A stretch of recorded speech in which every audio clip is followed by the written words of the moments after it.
Welcome back, LOLers. It is Loan Officer Life, Hustle, Heart, and Home Ownership, and a very special episode. It's a Blue Book premiere episode. There it is. Kyle forgot his, but Rethink Everything, the Power of Video for Business and Sales.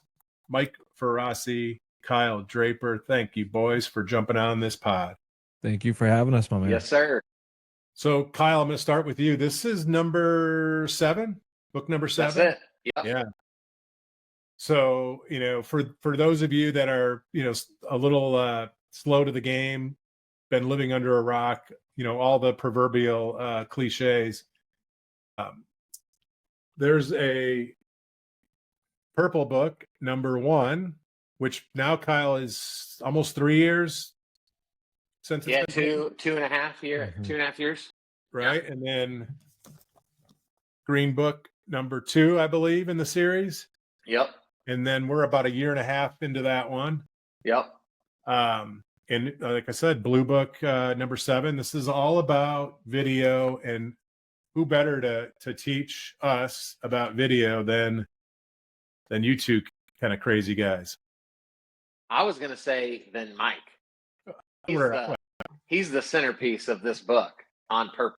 It's a good combination. It's a good dichotomy, because ever since I met Kyle, who I met through the Green Book, by the way. So yeah. Leave it to Brian to open all these doors. So thanks again. In a lot of ways, the Blue Book doesn't happen without Brian. Even though his name's not on the cover of this one. Yeah, the Green Book doesn't happen without this book and Scott Payne. So that's right. So it's just like Scott Payne is our everyday. What's the 7 degrees of Kevin Bacon? He's our. There you go. 7 degrees of Scott Payne. Well, let me say as we get started, the reason why this is the perfect book for anyone wanting to be better at video is because I love inspiring people with the why they should be doing video, and then overcoming the mental hurdles and the mindset that it requires to do this well. I have no desire to teach people the how. And I'm completely the opposite. Right. I can't stand the why. Well, Because that's why from the perspective of like, man, it's 2025. If you don't know why this is valuable, then like, I don't need to talk to you. You need somebody other than me to get you over that hurdle. And that person's Kyle. You need Kyle to get you over that hurdle. Well, that's why once you get to the point to where you need the how, I got you. Yeah, that's why it's a perfect combination, right? This is like really timely too, guys. We're recording this. This is, we're gonna come out and tell you we're recording it a couple weeks before it publishes. Mm-hmm. But JD Power releases a set of annual surveys across all kinds of industries in housing finance specifically. They do an annual and a semi-annual assessment of kind of origination satisfaction, and they have a very scientific, detailed process on selection of who gets selected, blah, blah, blah, blah, blah. So last year, and I spent some time talking about this, I interviewed Bruce Gerke from JD Power. And last year, the most telling metric from their survey was around the difference in customer satisfaction, buyer satisfaction, when they engaged early with a loan officer versus when the first time they met the loan officer was when it was contract in hand, anxiety, through the roof, having to sprint to get a closing done, right? Mm-hmm. So Bruce, this morning posted a little sneak peek of what's coming with this mid-year assessment, and I'm going to share this because I think this is a great way to frame the why, and then we'll get into what the learnings are in here specifically. So, according to JD Power, in this most recent study that's going to be released here soon, 45% of borrowers that they surveyed now engage with their lender when they just begin considering home ownership. That's 45%. It's a big number. That's up 5% from last year's study alone in a half year's time. And it's up 18% over a 4-year period. So the trend is clear that borrowers are seeking, they need and are seeking engagement with a loan officer lender way before the point of sale. Yeah. Really at the point of thought, that I like to say. And then if we kind of take it down a notch, 48% of Gen Y and Gen Z borrowers in this study, who, by the way, make up 70% of the entire population of today's home buyers that are in the data, they're starting their journey with a lender by their side. And so that's all great. Okay, that's telling you what's happening in practice, but how does it translate into borrower satisfaction?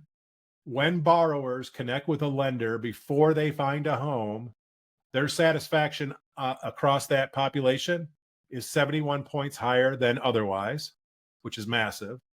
Their trust in the lender is 80 points higher. Their net promoter score, their NPS, jumps by 22 points.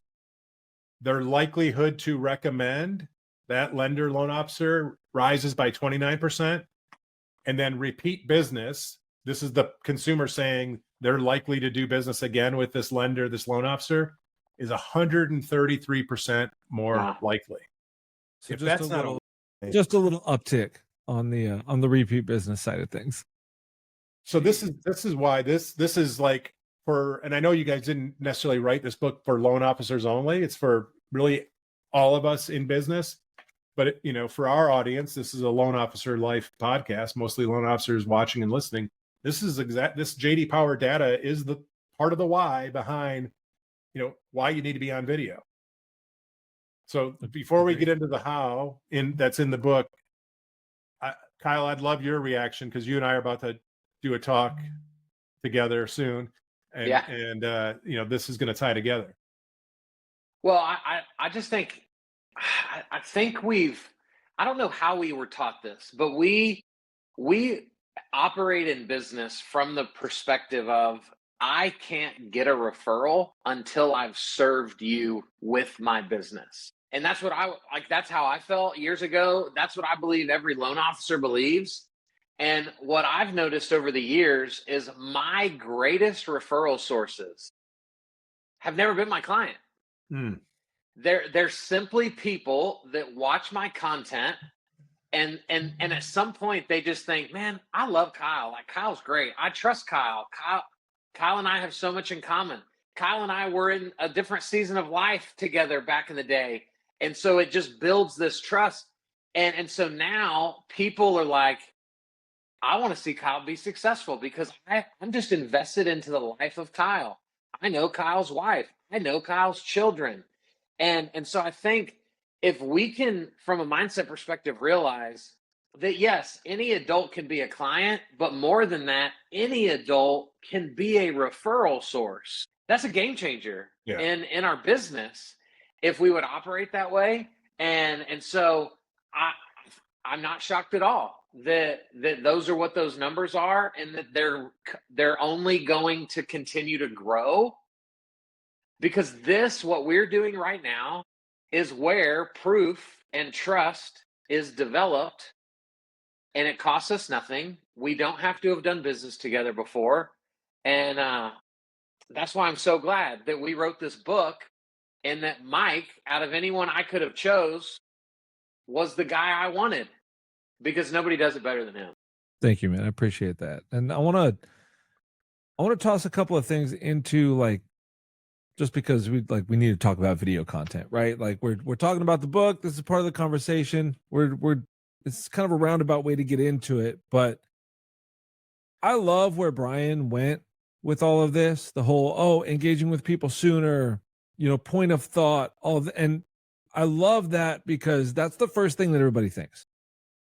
When we're talking about video content, the first thing that everybody thinks is, it's content. So it's something that I'm making, that I'm going to be publishing somewhere to a platform, to a website, wherever it is. And the main goal here is to get people into the top of my sales funnel. And I think we need to reframe what video is, guys. Because when you type somebody an email or a text message to update them on whatever, you don't think of that as producing written content. You're just communicating with people. When you pick up the phone, you make a phone call, or you leave somebody a voicemail, you don't think of that as producing audio content. It's just a means of communication, right? Yeah. Video is no different. When you Good. toss on that content label, it creates a whole bunch of misconceptions in people's brains. But at the end of the day, video compared to audio or written is just a more effective means of communication. And that communication 100%. doesn't have to happen en masse. That can be one-to-one communication. It can be private communication. It can be behind a paywall if you have a product that you offer. It can be published for public consumption. It can be like a lot of the videos that the QR codes in this book link you to are only available to the people that have this book. So you kind of got to be part of the club. At the end of the day, it's a $18.97 paywall that those videos are put behind, type of thing, right? But it's just an inclusion when you get the book. When me and Kyle and Brian communicate with each other, if you look at the text threads that we have in our phones between the three of us, you rarely find a written word because we're just sending video back and forth to each other. Yeah. Well, probably one guy does more written than others, but it's okay. If one of us reaches out with a video, it's usually responded to with a video. Yeah, totally. Because it's just a means of communication. And what a lot of people don't understand is that it takes just as much time to put together that little selfie style video as it does to type the same exact words in a text. But to the recipient, the perceived value is so much higher. Yeah. And then subconsciously you're getting the eye contact, you're getting the voice, you're getting the inflection, you're getting somebody's face, you're getting that familiarity bias, you're getting all of these things that build stronger relationships without you even trying or taking any more time at all. So when it comes time to actually really commit to video as a strategy, and Kyle talks about it in the book, that's the place you need to start. You need to start one-to-one and just embrace it as a means of communication. And that's what's going to get you more comfortable on camera. And then from there, once you're like, okay, I know how to make a video, we need to start doing some of this stuff for public consumption. I want to post it on the socials or on YouTube or on the website to supplement a blog article, whatever it is that you have working for you. Then, I've been giving people status updates in this way for months now. So I'm very comfortable with just hopping on camera and saying what I need to say and then putting it out to somebody who's going to consume it. So just getting over that initial hurdle can be done by just embracing video as a means of communication. Don't think that you have to be a content creator in order to make an effective video of yourself saying something to somebody. I think what you said was so good it made Brian freeze up. It's possible. I think Brian's connection needs to be refreshed, or we have just stunned him to the point to where he's not even able to move anymore. That's right. But we're still live. We are. This is a special time. Luckily, me and you have a couple of years of experience with this stuff. And so I wanted to ask Brian this, but I'll set the stage for it while he's not here. Yeah. And when he gets back, he can answer it. So one of my favorite things that Brian did is probably 2 years ago, he took my 90-day. Hey, don't worry, we kept it going. I just got the blue screen. I had the blue screen of death. It's okay. Weird. You're in good hands, brother. So what did Brian do? You froze like this. You did. We were like, do you have a question? Is Brian holding it? Does he have a question that he's That's so good. Being very patient with? Thank God thankfully I'm with professionals. So carry on. There you go. Well, I was talking about you. I love your story when you did my 90-day challenge. That is the default, by the way. When you freeze up and go away due to technical difficulties, we're always automatically just going to start talking about you. Right on. That's right. Yeah. But you did the 90-day challenge, and in that first month, didn't you recorded like 400 and something videos? It was crazy. And now I'm not bringing up that story to go, guys, that's what it takes. Oh. But you think about how comfortable you got in front of the camera. Yeah. when in the span of 30 days, you did over 400 one-to-one videos. Dude, you're set for life at that point from a comfortability standpoint. Oh yeah, I don't even think about it anymore. It's true. And a lot of the kind of discomfort from video comes from people's fear of judgment, right? Unfortunately, you judge yourself harsher than anybody else does. Totally. Right. The whole you are your own worst critic type of thing. But the cool thing, and this is, I don't go over this in the book. Maybe I should have, but I'll do it right now. Anybody out there who's thinking about video, oh, I don't know how I look. I don't like how I look. I don't like how I sound. I don't like there's actually scientific reasons for that. Like, you don't like how you look on video because human beings are asymmetric creatures. Like, have you ever seen those pictures on social media where somebody will take a celebrity's face, like a picture of a celebrity's face, and they'll chop it in half and then just do a mirror image to make it instant, like perfectly symmetrical, and they look really weird because we're asymmetric beings. Like, you got a mole over here or whatever it is. Like, that's it. That's what it is. You are used to seeing you as a reflection. The only time we look at ourselves is in a mirror. And when you watch yourself back on video, it's not a reflection of you. That's how we all see you. Right. So subconsciously, you're going to be like, no, something's off. I don't like the way that I look. But it's because you're used to seeing a mirror reflection of your face and you are asymmetric. So you have to kind of, I don't know, you just got to jump into the fire a little bit with some of that exposure therapy and just get used to how you look the way we see you. It's not worse. It's just different than you're used to.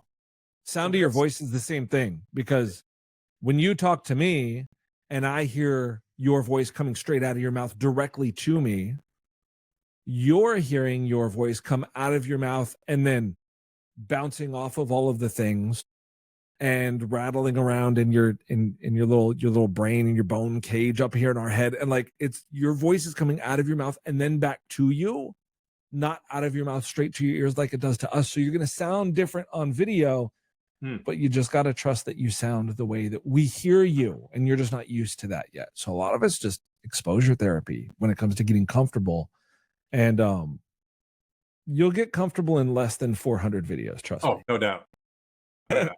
Well, that's the power of like what Kyle put on the boot camp or the cohorts. There's all, there's classes, whatever you want to call it.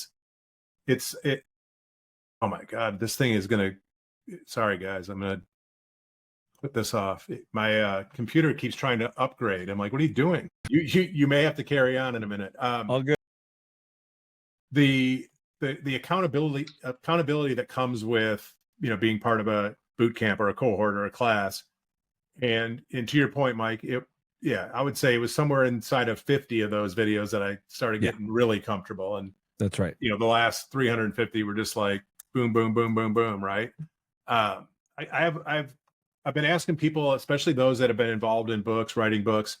And I find this is the case for me when I write an article or a content. There's like an aha moment, something new that I learn or uncover through that process. We didn't rehearse this, so maybe putting you guys on the spot. But Mike, was there something that you kind of learned in the process of writing this, putting this together, that you either didn't know or didn't know as well as you thought you knew before you started the process? The big aha for me came through like proofing and editing some of Kyle's chapters. And it was kind of what I just talked about. Like, wait. Like, video is nothing but a separate type of communication method. Yeah. Like that. And I had never framed it myself that way before. I had been using it that way, but drilling something down into one sentence that anybody can understand is always one of those kind of light bulb moments. And that's what it was for me. It's like, video first needs to be a means of communication. And that means of communication is not limited to how you are distributing it. If you're distributing it by running paid ads, or just posting on Facebook, or just hosting it on YouTube, or only having it on your website, or a text message one-to-one, or a DM on LinkedIn, like, it doesn't matter how you're distributing it. At the core, you are communicating a message to someone who needs to hear that message. Nothing more, nothing less.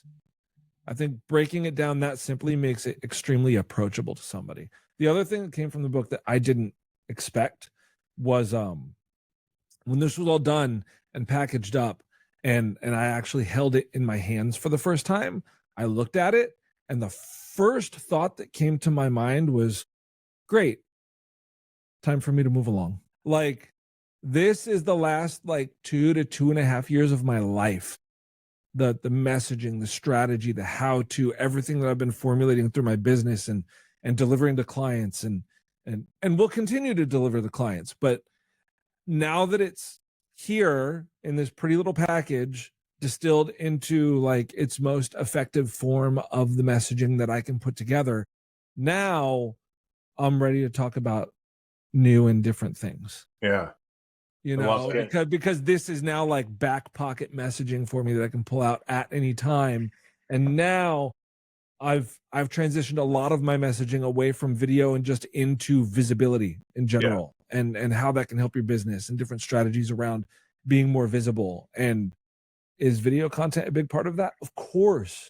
But video is not just a means of communication, it's a means of being more visible and more recognizable and all of those things. And I've started kind of evolving in that way. And that kind of like, I don't know, it's a corny saying, but it kind of closed a chapter. Yeah. And allowed me to move on to a new one. Up in here anyway. You might not see it in my content, but it feels different. Well, it'll start coming through in your content, maybe not right away, but it will. So Kyle, I want to ask you a similar question, but a little bit different, because it's my question's the same, but it's going to be broader. It's going to be really across the 7 books now. And I know you didn't necessarily write content for each book, but you've been part of each book, right? In the production and ultimately bringing them to life. Like, what is this process? What have you learned in this process? And what, I know there's all kinds of benefits around the people that you've been able to connect closer with because of these books, but is there like something that you can like point to that's been somewhat, of a life changer, I guess, for you? Yeah, I think it's 2 things. I think one, this process has taught me that like your ego will make or break you. And like writing the purple book was pretty easy because it's just me. But then you get into the green book, and then the next book, and then the next book, and then the next book, and I've had to watch myself be okay with surrounding myself with people smarter than me. And as we've done each of these books, as I've been willing to go, dude, this isn't about me. I just want to do my part in helping people. It's been really cool to bring people alongside me on this journey that are way better at what they do than I am. And I get a front row seat to watching their brilliance take form. And so I think that's been one of the really cool things for me. But the other thing, and Mike, you might have experienced this, and you and I haven't talked about this, but like there is a love letter type essence when you begin to put your passion onto a page. Because when we speak, when we do video, like for most of us, it's not overly rehearsed, right? Like we jump on video and we say what's on our mind, and a lot of it is similar because of who we are as people and the life experiences that we've had. But when you sit down to write a book, you're writing a love letter to the person on the receiving end of that book that you hope will find your same level of passion for this subject matter. And I can speak to the level of effort also, because when I make a video, got to make my post for the day, whatever it is, right? Yep. I put a certain level of effort into that. I want the messaging to be tight. I want it to be targeted. I want all of the good things. I want it to resonate with my target audience. I want all of those good things. But also, perfection is the enemy of done.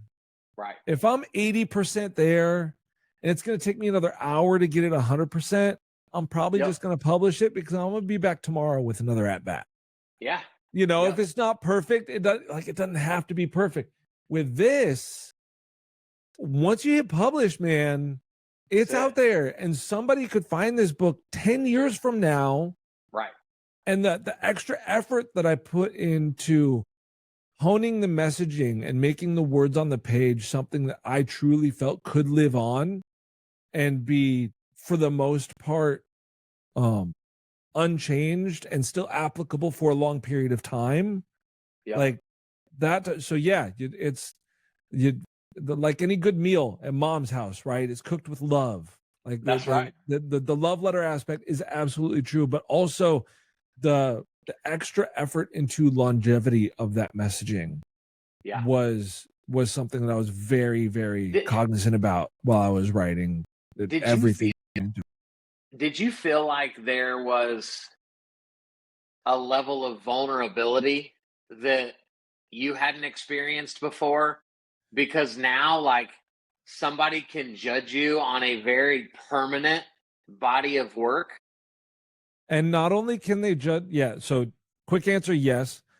Small explanation, because not only can they judge you on a very permanent body of work, but they can go through every single freaking word that I put into here and fact check it against itself. No doubt. And if you contradict yourself, then that's a huge red flag that's permanent. Yeah. You know, so like, and there's a big, and don't get me wrong, one of the greatest superpowers a human being can have is the willingness to change their mind. So, agree. You know, it's one of those things. There's a difference between contradicting yourself and changing your mind down the road because of other things or new information or whatever it is. But fact checking myself over and over again, just in case somebody else does, was a big part of the process in that. Okay, Brian, we got this. So I know. We'll see you later, bro. We'll carry on. I never had a worry in my mind, except for the frantic text that you both have from me. Cool. This was a test, actually. You guys passed. Thank you for that. Oh yeah, for sure. Thanks so much, man. So like, I know we're I missed half of this. We're towards the end, but so Mike, you had said, you know, it's kind of like a chapter closing. Yeah. And what is the next big thing besides what you're doing in your business, which is awesome, and there's a lot of exciting stuff there? Like, does this give you like some inspiration to take on another kind of challenge similar to this? Yeah. There's a couple of things that I'm looking at right now. One is that my ideal client persona, my ICP, marketing speak, right? For what I do with my business has always been founders, executives, sales leaders, right? This was a big thing for me because it gives me a way to take those similar strategies and everything when it comes to video content that we implement for people who have the money to purchase back their time. Mm-hmm. It allows me to give that kind of one-of-one roadmap to the person without much budget, and they can just toss $20 at it, implement this stuff, and be good on their own. They can kind of DIY it with a little bit of help. I heard that from Adam Savage. He's one of my favorite creators and the people that I follow on a regular basis, former Mythbusters host, if you're familiar with that show. But he always said the best way to DIY something is with a little bit of help. This is your little bit of help, right? Ideating and working on something that is going to kind of use this strategy and these tactics to, at a greater level, help loan officers with their video content. Not at the level that we provide to the founders and executives with full-blown custom content systems and stuff like that.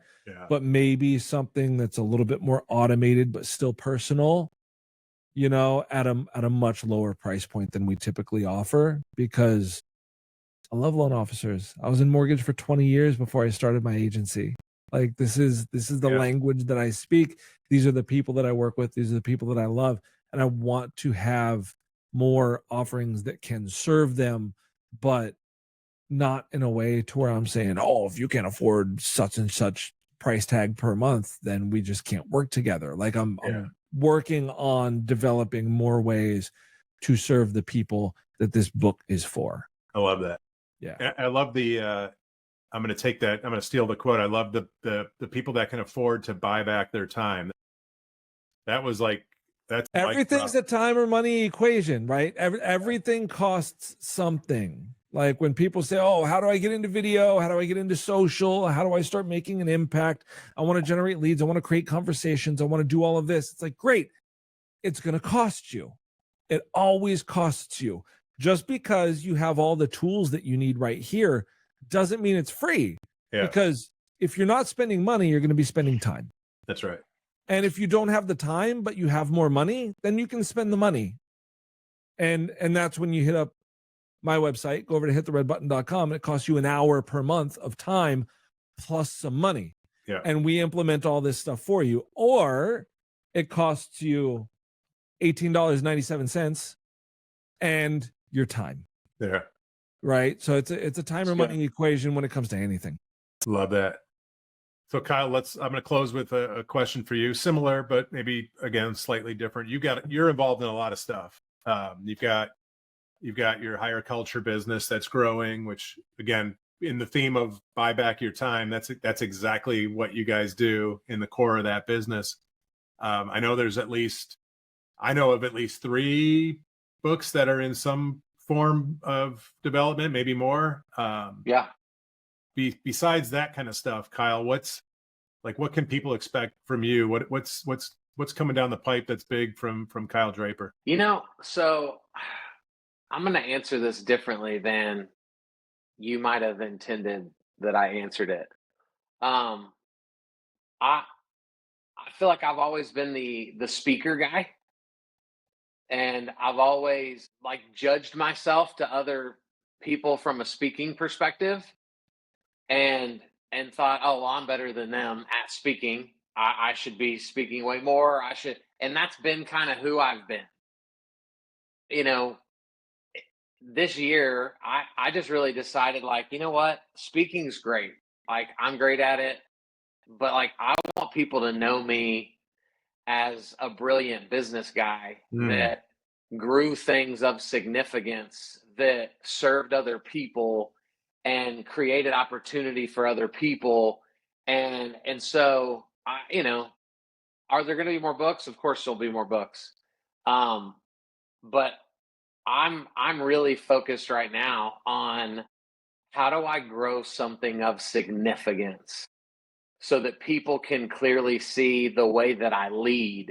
Yeah. Not just that I'm a great figurehead to put on a stage that will entertain you and make you laugh for 45 minutes. And so you might actually see less of me moving forward because I just really have my head down trying to grow incredible businesses that will undeniably shout that, man, this is a guy that we need to be paying attention to because he's building some pretty cool things with some pretty cool people. So I love that.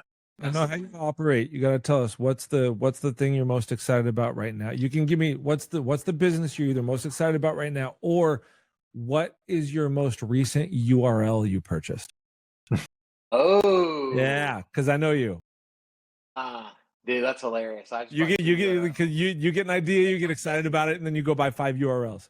Yeah. So the other day, my business partner in higher culture, we were in the office and we were kind of brainstorming about some ideas, and we were playing around in ChatGPT, and ChatGPT, as a part of the result, it gave us the phrase, your someday project. And so I instantly was like, oh my gosh, when, for all of us, right? When are you going to make time? When are you going to create margin to get to your someday project? Yeah. We've all got something that we've said, man, one day I'm gonna, at some point I want to, and so I went out and bought your somedayproject.com, somedayproject.com, and I'm in the process, very early stage, of hopefully a future keynote will be called Your Someday Project. 100%. And it, it involves the VAs and so that's been unbelievably heavy in my thoughts and conversations in the last week. That is pretty cool. I can't wait to see that thing come to life. There's so many. So soon you will have a shirt that just says Your Someday Project on it. Yeah, there you go. Like this. So I love they'll it. be in the mail to both of you guys. Awesome. Just like that. Yeah, fellas, awesome. Congratulations. Thank you. Super excited, proud to be part of the Rethink Thanks, brother. family. Love you guys. Love the teamwork. This is one that never surprised me when I saw that you two were going to do something together. That was like in the cards from day one. So congrats. Yeah. Agreed. And can we give a quick tease, Brian, to we have Shade of Blue book coming. This is the accountability tease coming up. So we've got Rethink Everything You Know About LinkedIn that you and Greg Share are co-authoring. And so y'all be on the lookout because that'll be out before the year's over. Hopefully before the summer ends. There we go. The dark blue book. It is in the works. We've got several contributors that have already sent in their work. So it's coming to life. Thanks for having us, dude. We need to get it off of our someday project list. That's right. There we go. There we go. Guys, congrats. Thanks for jumping on Loan Officer Life. All y'all, the rest of you, we'll see you back here next week. And until then, like, subscribe, share, go out, hit Amazon, and buy the Blue Rethink book. It's also on Kindle, I believe, right? Or is That's Kindle right. like yesterday, right, Yeah. Kyle? Yeah. As we record this, Kindle went live yesterday. Awesome. Thanks, guys. Talk soon. Also, just a note on the Kindle, because I have the Kindle Unlimited for my wife because she's a big reader that way. So when I search this book, the first thing that comes up on my Amazon search is Kindle Unlimited for $0.00. So if you subscribe to Kindle Unlimited, you can just go toss it in there as part of your subscription. And It's that's like pretty. Right, Yeah. Kyle? Yeah. I love it. See you guys. All right. Later, guys.